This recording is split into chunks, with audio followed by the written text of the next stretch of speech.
सोनभद्र जिले की ऐतिहासिक किले अघोरी के पास जुगैल थाना क्षेत्र की सोन नदी में लगातार अवैध खनन की शिकायत जोरों पर है।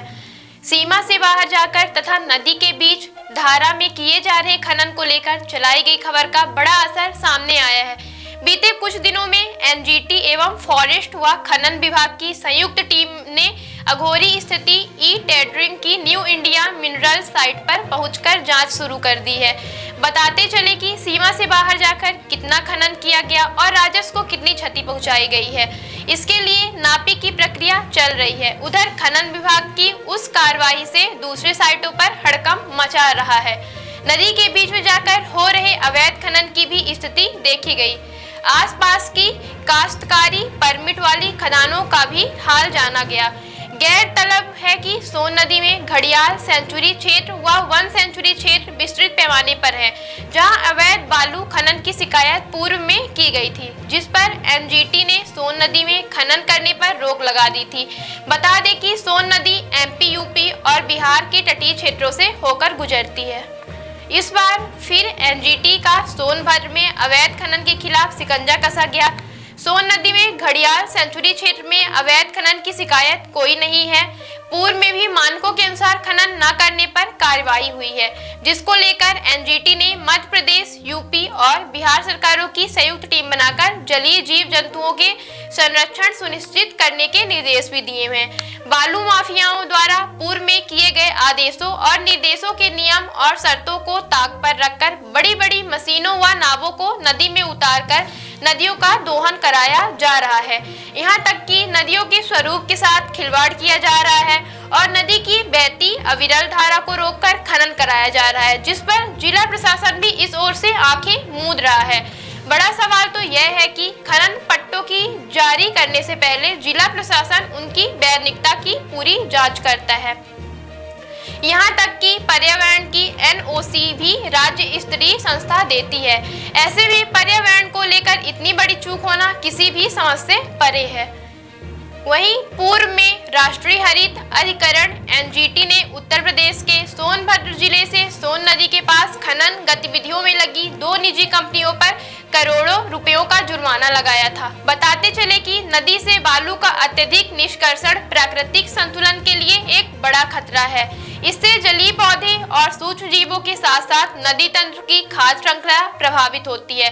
बालू माफियाओं का वर्चस्व इस कदर हावी है कि भय से आसपास के लोग भी कुछ बोलने से कतराते हैं और आंख मूंद कर ऐतिहासिक नदी और पर्यावरण का नुकसान देखने को मजबूर हैं। अधिकारियों की मिलीजुली से चल रहे अवैध बालू खनन से ऐतिहासिक सोन नदी के दोहन एवं जलीय जंतुओं को नुकसान, नदियों की धारा मोड़कर खनन किए जाने से जिले की सोन नदी का अस्तित्व खतरे में आ चुका है। कुछ ग्रामीण दबी जुबान में कहते हैं कि पिछले 4 वर्षों से यहाँ बालू खनन से उनके लिए नदियों में जाने से भी भय लगता है। अब जांच टीम आती है तो काम बंद कर दिया जाता है और बड़ी बड़ी मशीनों और नाव को हटाकर किनारे कर दिया जाता है। टीम जाते ही फिर से धड़ल्ले से बड़ी बड़ी मशीनों को लगाकर अवैध खनन दिन रात शुरू कर दिया जाता है। वहां दूसरी तरफ जांच टीम के लगातार कुछ दिनों से दौरे पर बालू कारोबारियों में खलबली मची हुई है। कहा यह भी जा रहा है कि 1-2 दिन में बड़ी कार्यवाही सामने आ सकती है। इस मौके पर पहुंची टीम के सभी अधिकारी मीडिया को वाइड देने से टाल मटोल करते नजर आए। मौके पर फॉरेस्ट विभाग टीम के साथ ओबरा तहसील एसडीएम विवेक कुमार सिंह मौजूद रहे।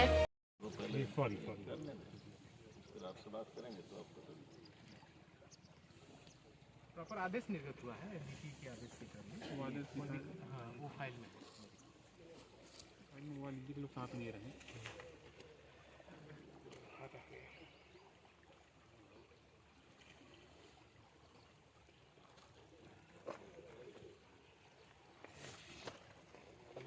गाड़ी ले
बिहान हॉस्पिटल एंड रिसर्च सेंटर आपके अच्छे स्वास्थ्य हेतु समर्पित सर्व सुविधा युक्त हॉस्पिटल। बिहान हॉस्पिटल में स्त्री रोग, कैंसर, मेडिसिन एवं कैंसर सर्जरी, यूरोलॉजी, न्यूरोलॉजी, हृदय रोग, ऑर्थोपेडिक, जनरल मेडिसिन, बाल चिकित्सा, जनरल एवं लेप्रोस्कोपी, प्लास्टिक सर्जरी संबंधित सभी बीमारियों के उपचार की सुविधा उपलब्ध है। बिहान हॉस्पिटल में emergency ambulance, pathology, pharmacy, dialysis, 2D echo, छाती की जांच, सोनोग्राफी, PFT फेफड़ों की जांच, फिजियोथेरेपी की सुविधा उपलब्ध है। विहान हॉस्पिटल में मेडिक्लेम इंश्योरेंस, कैशलेस सुविधा, आयुष्मान भारत कार्ड धारी को सुविधा उपलब्ध है। विहान हॉस्पिटल में 24 घंटे एम्बुलेंस की सेवा उपलब्ध है। हमारा पता है NH7 होटल लैंडमार्क के पहले रतहरा रीवा। अधिक जानकारी के लिए संपर्क करें। Helpline number 9074 5146 14।